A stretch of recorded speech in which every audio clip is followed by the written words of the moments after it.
Praise the Lord. आज की सुबह के लिए प्रभु यीशु मसीह का हम धन्यवाद करते हैं। परमेश्वर भला है और उसकी करुणा सदा की है। सदा की करुणा करने वाले परमेश्वर की महिमा हो। प्यारो, फिर एक बार एक बहुत ही महत्वपूर्ण विषय पर प्रभु के वचन से हम लोग बात करेंगे, चर्चा करेंगे और परमेश्वर की महिमा करेंगे। आज हमारा विषय होगा पवित्र शास्त्र और परमेश्वर की सामर्थ। जी हाँ, पवित्र शास्त्र और परमेश्वर की सामर्थ, ये दो विषयों पर, ये दो बातों पर परमेश्वर के वचन को आज हम सीखने और समझने जा रहे। सारी बातें हमेशा की तरह परमेश्वर के वचन पर ही आधारित रहेगी और वचनों को आइए समझते हैं और प्रभु की महिमा करते हैं। प्यारो, मसीही लोग जहां गलतियां करते हैं, सुनिएगा, मसीही लोग जहां गलतियां करते हैं, उनके गलतियां करने का मुख्य कारण होता है ये विषय जिसके आज हम बात कर रहे हैं। क्या? कि जो लोग पवित्र शास्त्र को नहीं समझते हैं और परमेश्वर की सामर्थ को नहीं जानते हैं, अक्सर वे अपने जीवन में गलतियां कर बैठते हैं। उनके जीवन में जो जो गलतियां चल रही है, चाहे वो परिवार के बातों में हो, उनके व्यापार के बारे में हो या उनके आध्यात्मिक जीवन के बारे में हो, जो कुछ भी प्रॉब्लम्स, जो कुछ भी गलतियां उनके साथ में चल रही है, उसकी मुख्य वजह यही है। जी हाँ, यही है, दूसरी कोई वजह नहीं।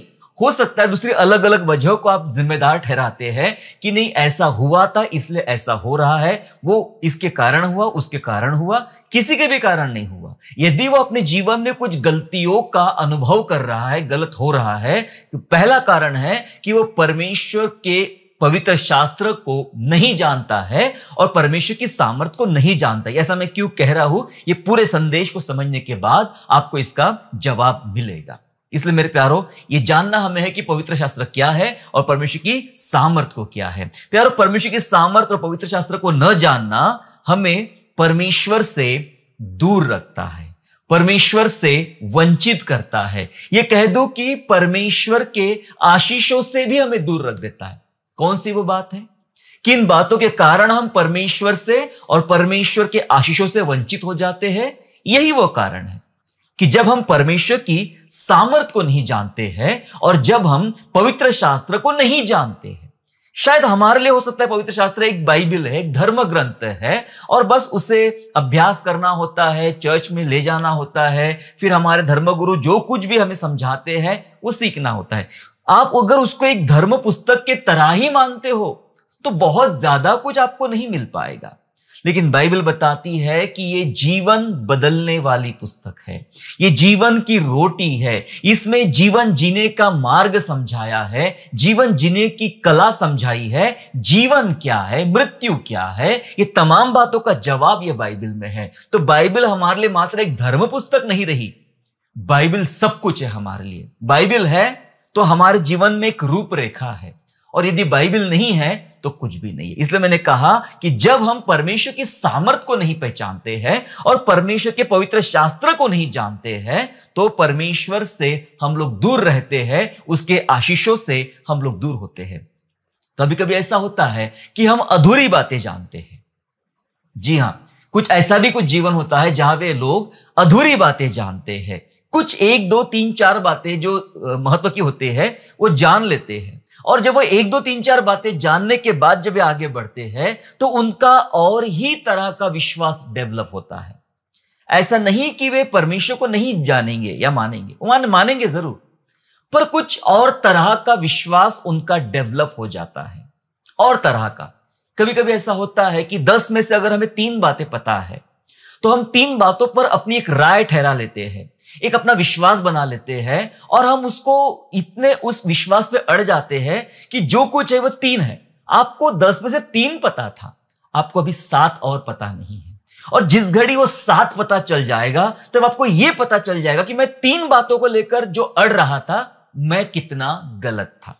कई बार अधूरी बातें जानने पर हमारे अंदर और ही प्रकार का विश्वास, और ही प्रकार की बातें डेवलप हो जाती है और मैं ये कहना चाहता हूं कि हम साउंड डॉक्ट्रिन से दूर हो जाते हैं। साउंड डॉक्ट्रिन मतलब एक सामान्य सिद्धांत जो बाइबल का है, जिसको बैलेंस सिद्धांत बताया जाता है, साउंड डॉक्ट्रिन कहते हैं इंग्लिश में उसको। तो ये जो साउंड डॉक्ट्रिन होती है हमसे निकल जाती है और हम एक तो एक्सट्रीम हो जाते हैं कोई विषय पे, कोई बात पे, या फिर हम लोग एकदम प्रभु के जो मुख्य मूलभूत शिक्षाएं है, मौलिक शिक्षाएं है, उससे हम लोग अलग हो जाते हैं।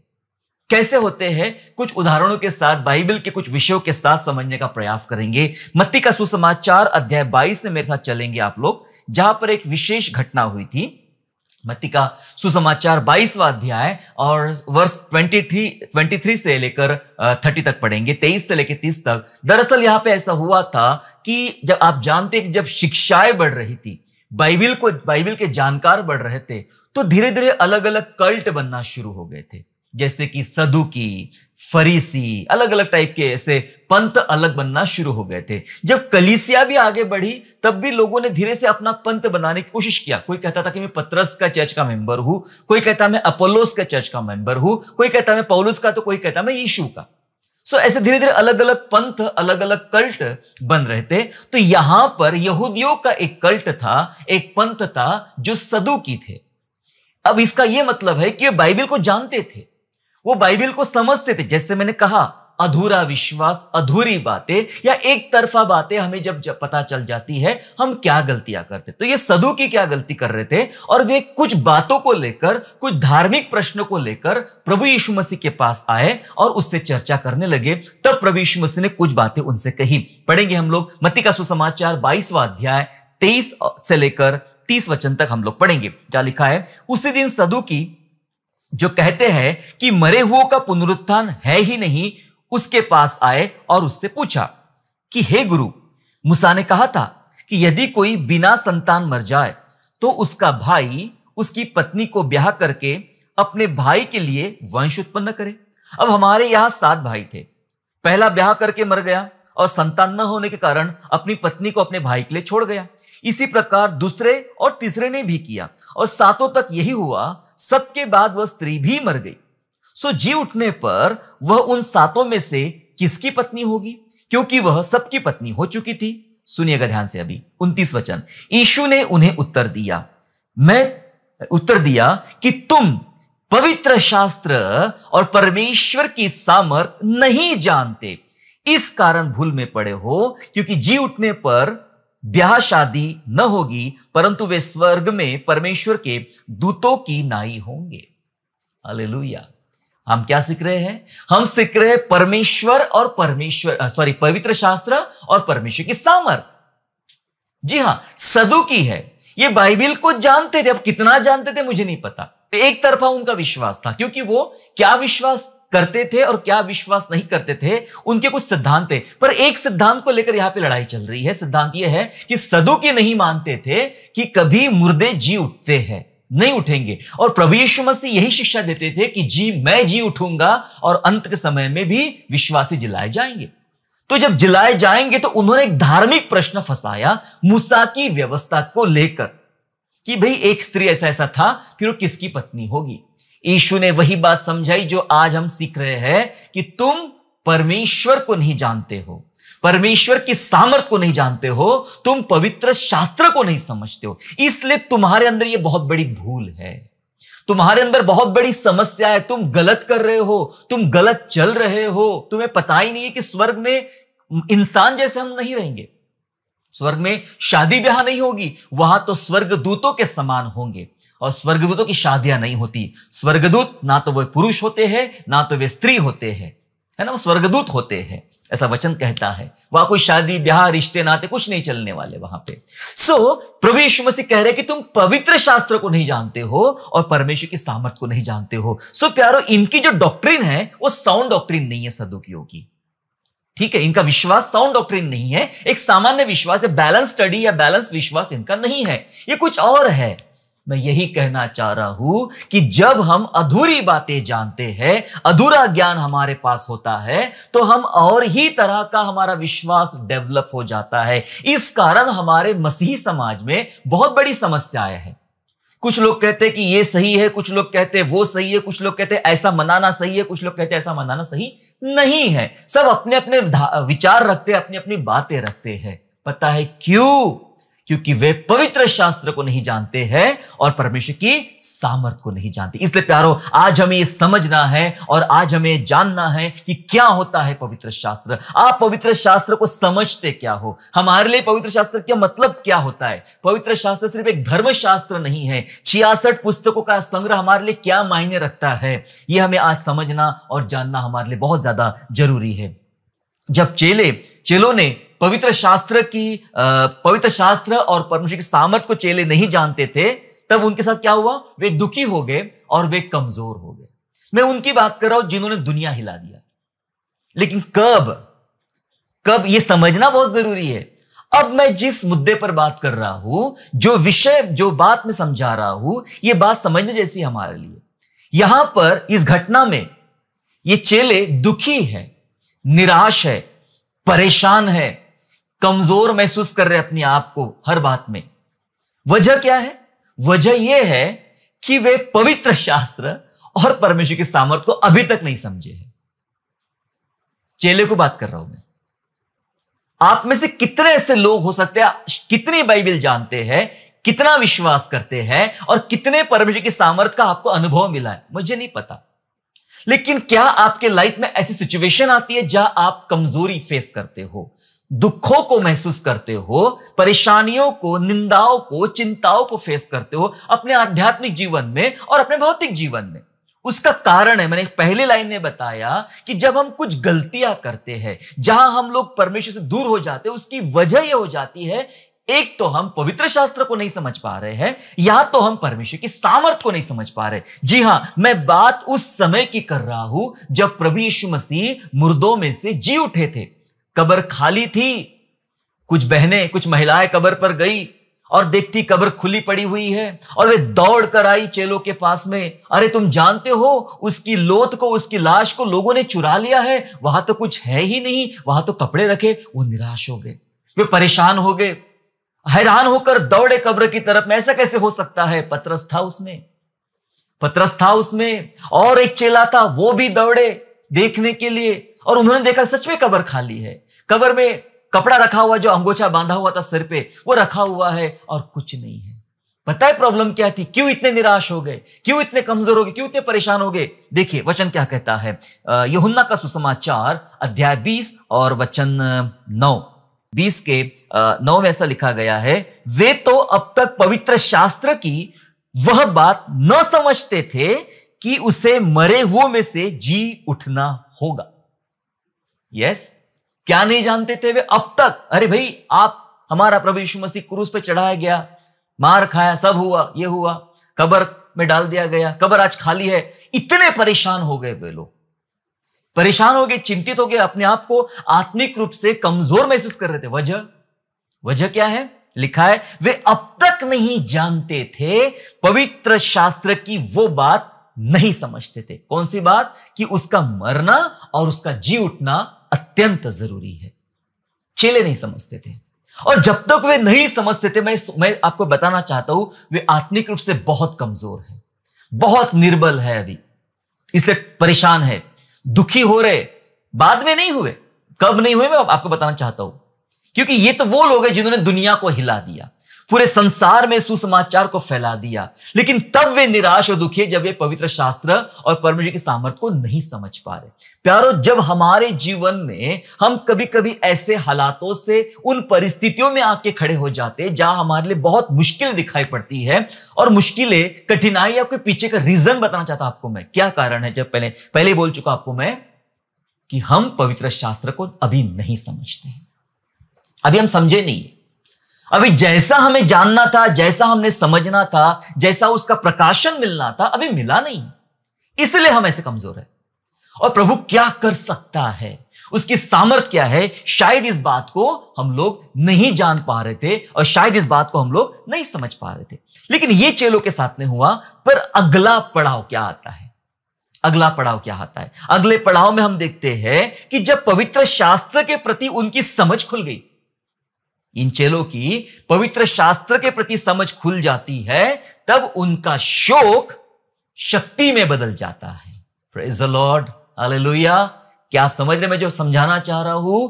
जब आप पवित्र शास्त्र के प्रति बाइबल के प्रति, परमेश्वर के प्रति आपकी समझ खुल जाती है, तब आपका शोक जो होता है, चाहे जिस किसी कारण का हो, आपका शोक शक्ति में बदल जाता है। यही हुआ इन्हीं चेलों के साथ जो कभी टूट गए थे, जो कभी निराश हो गए थे, जो कभी हैरान हो गए थे। चलेंगे, पढ़ेंगे इस बात को, पढ़ेंगे लूका का सुसमाचार अध्याय 24 और वचन 44 से लेके 47 तक हम लोग पढ़ेंगे।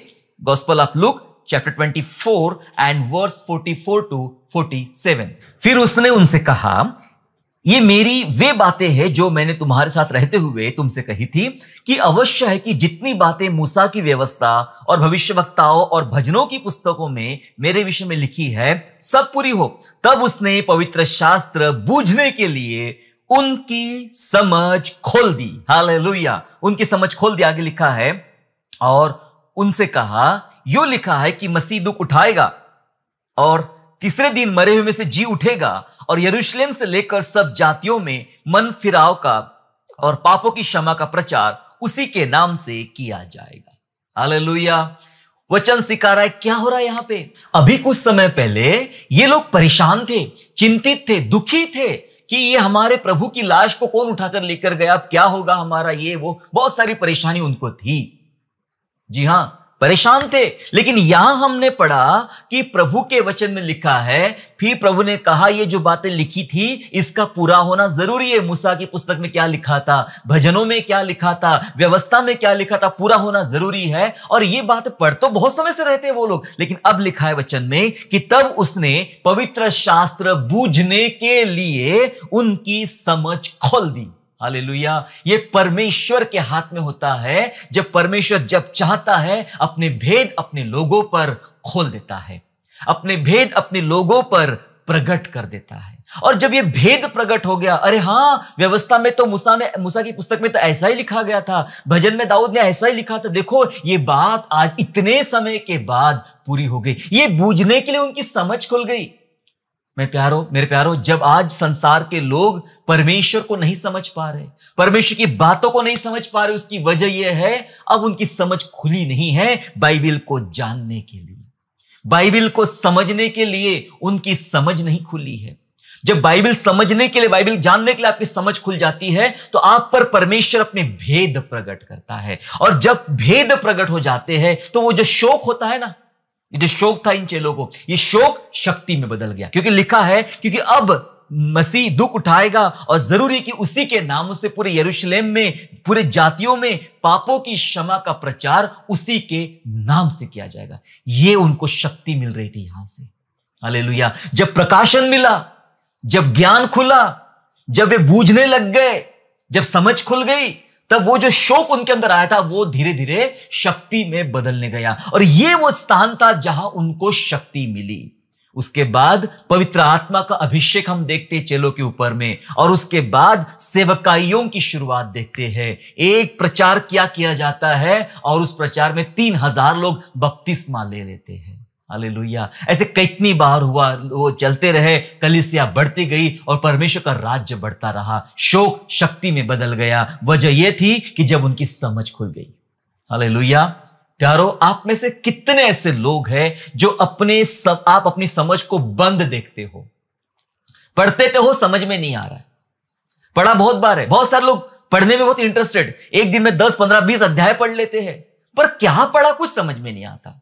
कुछ लोग इतने कंफ्यूज, ये किसके विषय में लिखा गया है, ये क्या बताया जा रहा है, ये ऐसा क्यों है, बहुत कंफ्यूज है।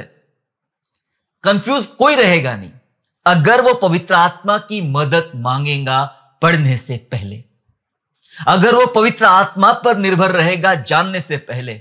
मैं बताना चाहता हूं, परमेश्वर अपने भेद खोल देता है। दुआ की आवश्यकता है, हमें प्रार्थना की आवश्यकता है। प्रभु, जब मैं तेरा वचन पढ़ूं तो अपने भेद खोल देना मुझ पर, मुझे पवित्र शास्त्र समझने के लिए बुद्धि तू देना। प्रभु, खोलना मेरी मन की आंखें, आत्मिक आंखें खोलना, ताकि मैं बलवान हो जाऊं। मैंने पहले बताया आपको कि हमारी समस्या यह है, जब हम पवित्र शास्त्र को नहीं समझते हैं और परमेश्वर की सामर्थ को नहीं समझते हैं। क्या करना चाहिए? जब हम परमेश्वर को जानना और समझना शुरू कर देते हैं, तब हमारी जीवन शैली कुछ और बन जाती है। ये लोगों के चलने से समझ में आता है। ये लोगों के व्यवहार से समझ में आता है, उनकी चर्चाओं से समझ में आता है और उनके कार्य करने की शैली से समझ में आता है। उनके जीवन शैली अपने आप में एक चेंज हो जाती है।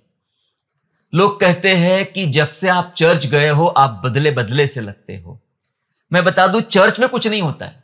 हमारे लिए चर्च तो हमारा घर ही है, जहां 2 या 3 वही हमारा चर्च है।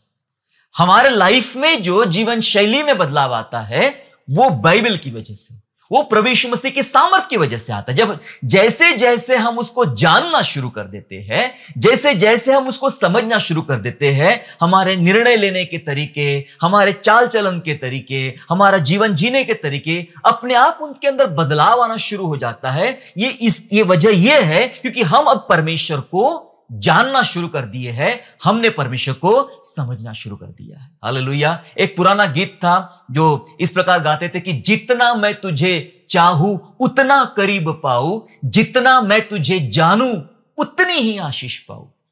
जितना मैं तुझे जानूंगा उतनी आशीष पाऊंगा। ये बदलाव आपके जीवन में आपको देखने को मिलेगा। कैसे आते हैं बदलाव? देखिए, एक वचन के साथ पढ़ेंगे। इफिसियों की पत्री हम लोग निकाल लेंगे। इफिसियों पहला अध्याय वचन 17 और वचन 18। इफिशियंस चैप्टर 1 वर्स 17 एंड 18 जहां लिखा है कि हमारे प्रभु यीशु मसीह का परमेश्वर जो महिमा का पिता है तुम्हें अपनी पहचान में ज्ञान और प्रकाश का आत्मा दे और तुम्हारे मन की आंखें ज्योतिर्मय हो कि तुम जान लो कि उसके बुलाने से कैसी आशा होती है और पवित्र लोगों में उनकी मिरास की महिमा का धन कैसा है। हालेलुया। वचन कह रहा है कि परमेश्वर क्या करे, तुम्हें अपनी पहचान में ज्ञान और प्रकाश का आत्मा दे। नहीं पहचान पा रहे, बाइबल तो नहीं समझ पा रहे, यीशु मसीह की आराधना करते नहीं जान पा रहे, क्या करना चाहिए? पर प्रभु से प्रार्थना कर, प्रभु मुझे तेरी पहचान में ज्ञान और प्रकाश का आत्मा दे। ज्ञान का आत्मा दे, प्रकाश का आत्मा दे लिखा है ताकि तुम्हारी आंखें ज्योतिर्मय हो जाए। यहां आ रहा है ट्रांसफॉर्मेशन।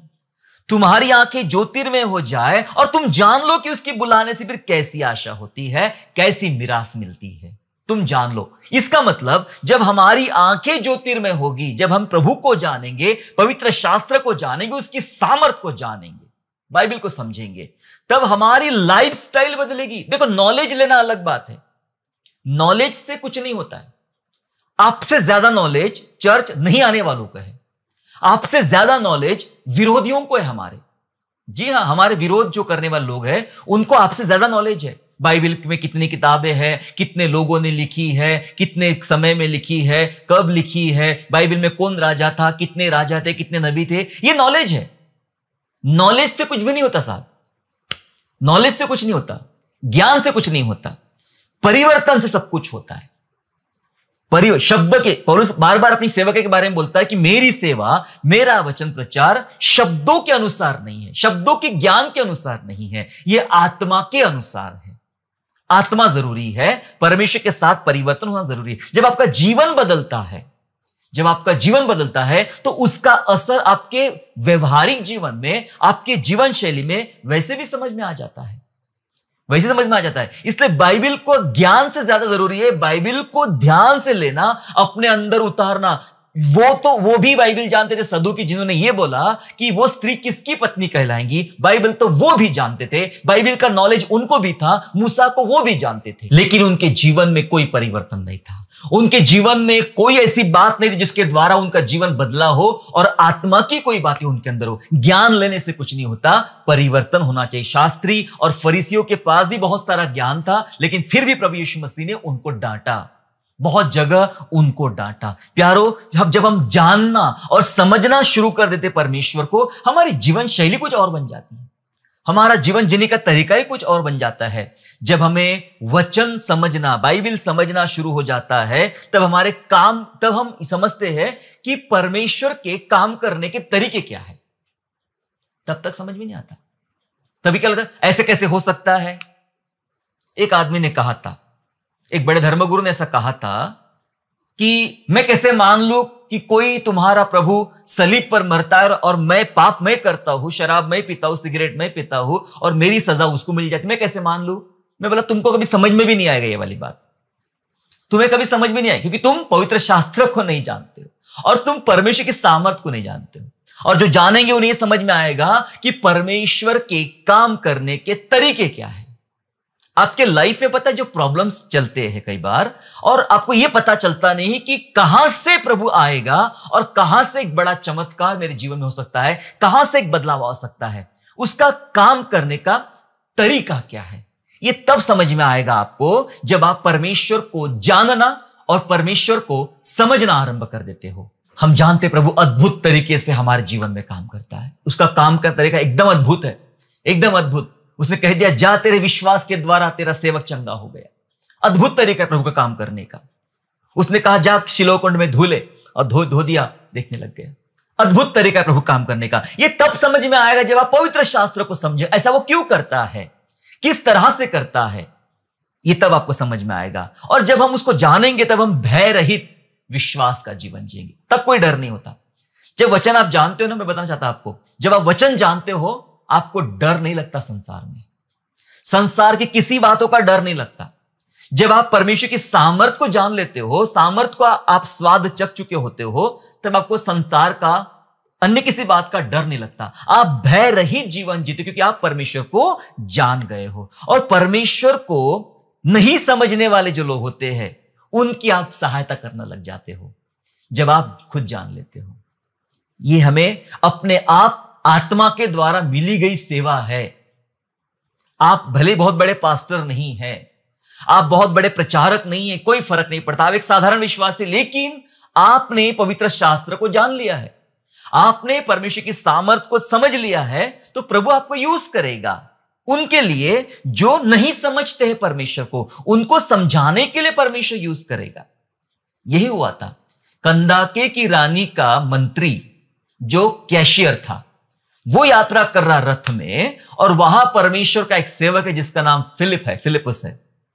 और पवित्र आत्मा ने उस पर प्रकट किया कि तुझे कुछ करना है ये आदमी के लिए। क्या कर रहा था वो? रथ पर बैठ के यशायाह नबी की पुस्तक पढ़ते हुए जा रहा था। उसके पास शायद वो टाइम पे मोबाइल फोन नहीं होगा, नहीं तो हमारे जैसे हम भी रील देखते रहते हैं, वो भी रील देखता था। रील देखने से किसी का उद्धार नहीं होता है। वो वचन पढ़ रहा था यशायाह नबी का, और ये वचन ने उसको करीब लाया कि अब इसका जीवन बदले, और फिलिपस उसके पास गया। देखो पढ़ेंगे वचन में, प्रेरितों के काम उसका 8वां अध्याय वचन 30 और 31, जहां ऐसा लिखा है, फिलिपस ने उसकी ओर दौड़कर उसे यशायाह भविष्यवक्ता की पुस्तक पढ़ते हुए सुना और पूछा कि तू जो पढ़ रहा है क्या उसे समझता भी है? उसने कहा जब तक कोई मुझे ना समझाए तो मैं क्यों कर समझूं? और उसने फिलिपस से विनती की कि चढ़कर मेरे पास बैठ। और यहां से शुरू होती है ज्ञान की यात्रा, यहां से शुरू होती है इस मंत्री के परिवर्तन की यात्रा। हालेलुया। वो नहीं समझता था, पढ़ता तो था पर समझता नहीं था। आप में से कितने ऐसे लोग जो पढ़ते तो है पर समझते नहीं है? आपको भी जरूरत है एक समझाने वाले व्यक्ति की, और जिसे परमेश्वर अपना भेद समझा देता है, समझ खोल देता है पवित्र शास्त्र के प्रति उसकी, वो उनकी सहायता कर सकता है जिन्हें कुछ समझ में नहीं आता है। और फिलिपुस की समझ खुली थी, उसने पवित्र शास्त्र से शुरू कर दिया, यशायाह की उसी अध्याय से पढ़ना, बताना, समझाना शुरू कर दिया, और बात को लाया प्रभु यीशु मसीह तक। कैसे यीशु मसीह का बलिदान होता है, कैसे यीशु हमारे प्राण देता है। यात्रा में कुछ ही देर में पानी दिखता है और इसको उतारा जाता है। वो खुद कहता है अब मैं बपतिस्मा ले सकता हूं? हाँ भाई ले, और उसको बपतिस्मा लेकर उसका उद्धार हो जाता है। हालेलुया। समझ खुल जाती है। जब आपकी समझ खुलती है आप उनकी सहायता कर सकते हो जिसको समझ नहीं है बाइबल की। क्या सीख रहे हैं हम लोग सीख रहे हैं पवित्र शास्त्र को जानना और परमेश्वर की सामर्थ को समझना। और जब हम परमेश्वर की सामर्थ नहीं जानते हैं, बता दो आपके लिए खास बात, जब हम प्रभु की सामर्थ नहीं जानते हैं तब बड़े काम नहीं होते हमारे साथ, और हम देखते रहते उसके तो जीवन में हो गया, मेरे जीवन में कब होगा, मेरे साथ तो हुआ ही नहीं, मेरे लिए तो हुआ ही नहीं। क्यों नहीं हो पा रहा पता आपके जीवन में? डेली चर्च जाते हो, दान भी देते हो, दूसरे काम भी कर लेते हो, धार्मिक एक्टिविटी में शामिल भी होते हो, सब तो कर लेते हो, पर विश्वास नहीं करते परमेश्वर की सामर्थ पर कि प्रभु की सामर्थ इस अद्भुत तरीके से काम कर सकती है। सदूकियों को प्रभु यीशु मसीह ने यही बात बोला, तुम नहीं जानते इस बात को। जी हां, यीशु मसीह अपने नगर में गया, यीशु अपने नगर में गया और अपने नगर में तो हम ज्यादा काम करते हैं। आप देखिए ना, कोई भी नेता, हमारे देश का कोई भी राजनेता, उसका जो अपना शहर होता है वो शहर बहुत चकाचक रहता है, बहुत सारी बातें सुंदर होती है वहां पे, भले दूसरे शहरों में हो या ना हो, लेकिन वो जिस शहर का व्यक्ति रहता है वो अपने शहर में बहुत डेवलपमेंट लाता है, बहुत परिवर्तन लाता है। अब प्रभु यीशु मसीह के नगर की बात हो रही है। आप सोचो, प्रभु यीशु मसीह अपने नगर के बाहर बहुतों को चंगा किया, बहुत सारे दुष्टात्मा को निकाल दिया। क्या अपने नगर में नहीं कर पाता था? लेकिन नगर में कुछ प्रॉब्लम थी। नगर में प्रॉब्लम यह थी कि लोग, अरे भाई तुम तो हमारे पड़ोसी हो, तुम कैसे क्या चंगा कर सकते हो? हमारे सामने तो बड़े हुए, हमारे सामने तो छोटा पैंट पहन के घूमते थे, हम तुम्हें स्कूल पहुंचा के आते थे, हम तुम्हारे घर में खाना खिलाते थे, तुम ऐसे कैसे इतने बड़े हो सकते हो? उस पर किसी ने विश्वास ही नहीं किया, है ना। हमारे यहां की लोकल कहावत क्या है? घर की मुर्गी दाल बराबर। जी हां, यीशु ने कहा भविष्यवक्ता अपने नगर में आदर पाता ही नहीं है। बाइबल कहती है मत्ती के 13 अध्याय में और वचन उसके 58 में, बाइबल इस प्रकार से कहती है 13 के 58 में, और उसने वहां उनके अविश्वास के कारण बहुत सामर्थ के काम नहीं किए। अविश्वास के कारण सामर्थ के काम नहीं किए। जी हां, परमेश्वर की सामर्थ को जब हम नहीं जानते हैं तो अविश्वास ही करते हैं, और अविश्वास करते हैं तो बड़े काम कहां से होंगे? क्या आपके जीवन में रुके हैं बड़े काम? समझ लो, परमेश्वर की सामर्थ सब कुछ कर सकती है।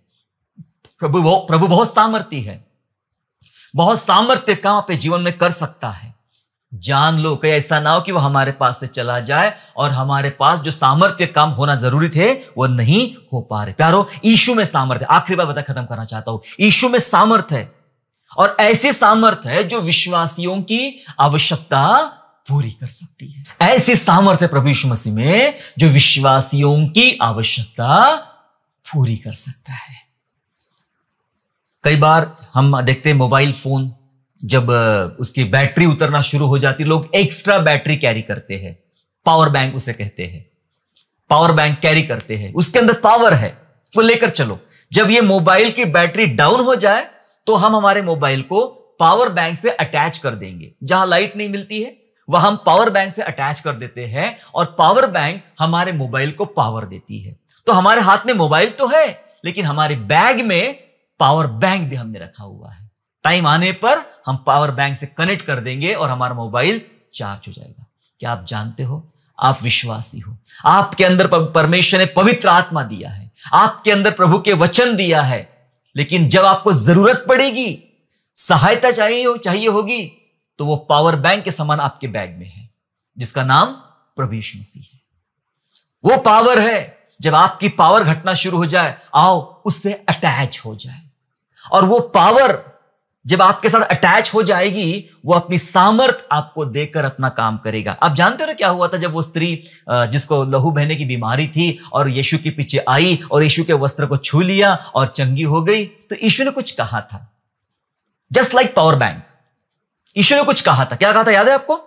पढ़ेंगे मरकुस का 5वां अध्याय वचन 30, gospel of Mark chapter 5 and verse 30 वचन में ऐसा लिखा गया है, यीशु ने तुरंत अपने में जान लिया कि मुझ में से सामर्थ निकली है, और भीड़ में पीछे फिरकर पूछा, मेरा वस्त्र किसने छुआ? यीशु ने जान लिया मुझ में से सामर्थ निकली है। वाह, क्या अद्भुत है हमारा प्रभु यीशु मसीह, उसके अंदर वो सामर्थ की भरपूरी है। यीशु ने कहा तुम परमेश्वर की सामर्थ को नहीं पहचानते हो, उसके अंदर सामर्थ की भरपूरी है, और उस सामर्थ की भरपूरी जो कोई छुएगा उसको मिलेगा। इसलिए उसने कहा, ये अचंबा होकर कहा, भाई किसने छुआ? क्योंकि मुझे छू तो सब लोग रहे थे, पर उनके छूने में, वो भीड़ के छूने में और स्त्री के छूने में क्या परिवर्तन था, क्या फर्क था? कुछ खास था।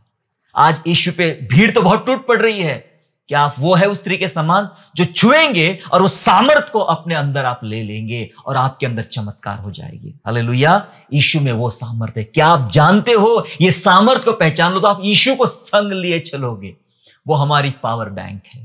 Praise the Lord.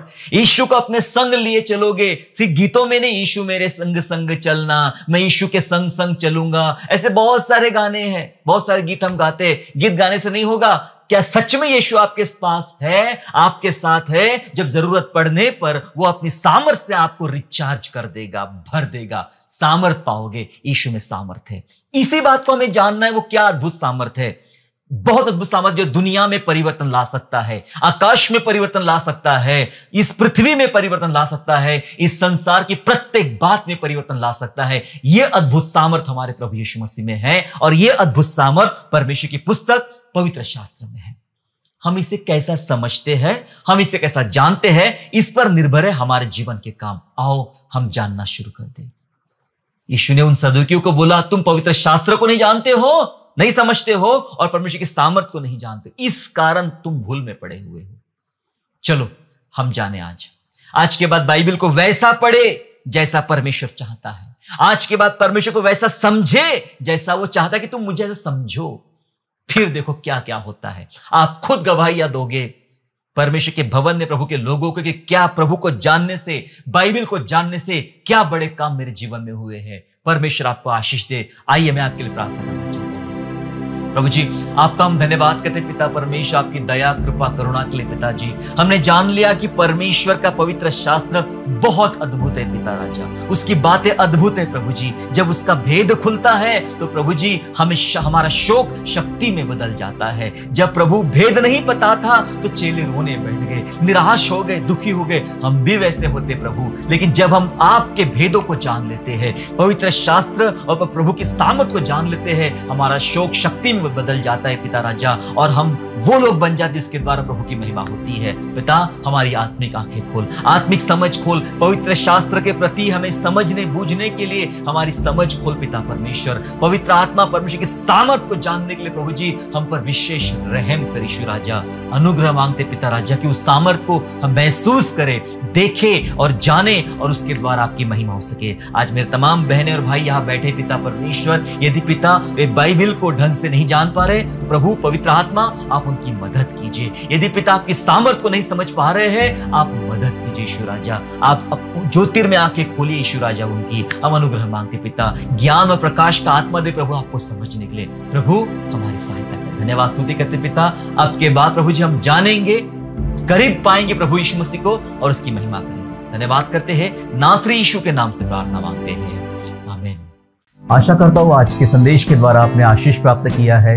यदि सचमुच आपने आशीष प्राप्त किया है तो इस संदेश को दूसरों के साथ शेयर कीजिए, और हमारे दूसरे भी संदेशों को सुनने के लिए हमारे चैनल को सब्सक्राइब करें और नोटिफिकेशन के लिए बेल आइकन को दबाइए।